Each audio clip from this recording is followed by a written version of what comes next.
Ukoliko si i ti mali ili srednji preduzetnik i imaš sreće da živiš u našoj opštini, slobodno se javi, imaš tamo moje kontakte,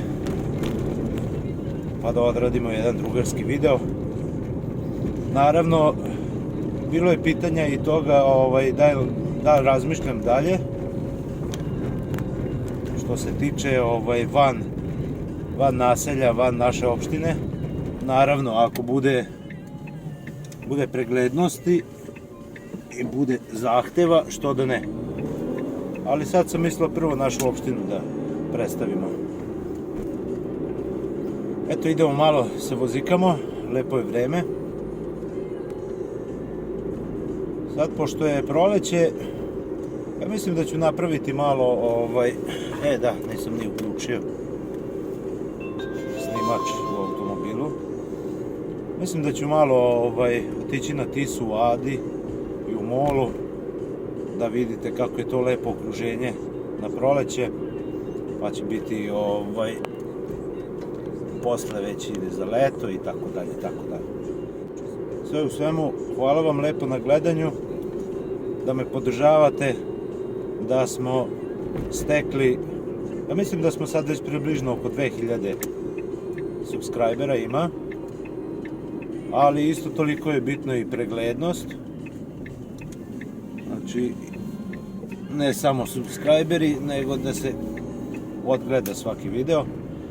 A da, bilo je i pitanje o toga da li ću još neke cake ili neke druge kamere snimiti, pa pazite, ako imate neku preporuku ili ne znate, slobodno tamo napišite koji program vas interesuje.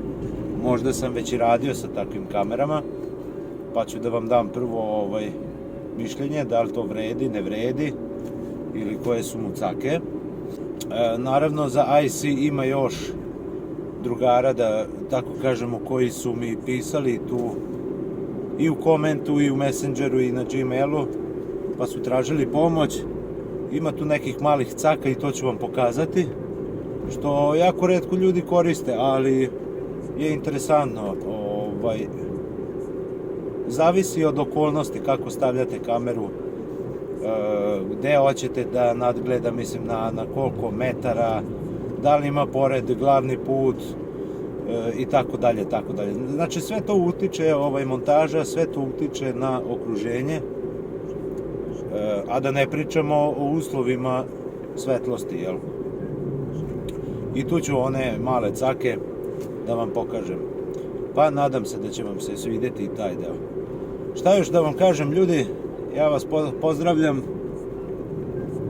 Još malo pa stižem i ja na destinaciju i stvarno uživam kako je lepo vreme. Znači, čovek dobije energiju maksimalno čim malo sunce izađe, i toplo je, mogu vam reći. 18,8 stepeni mi pokazuje auto. Uživajte i vi, pazite se i hvala vam još jednom.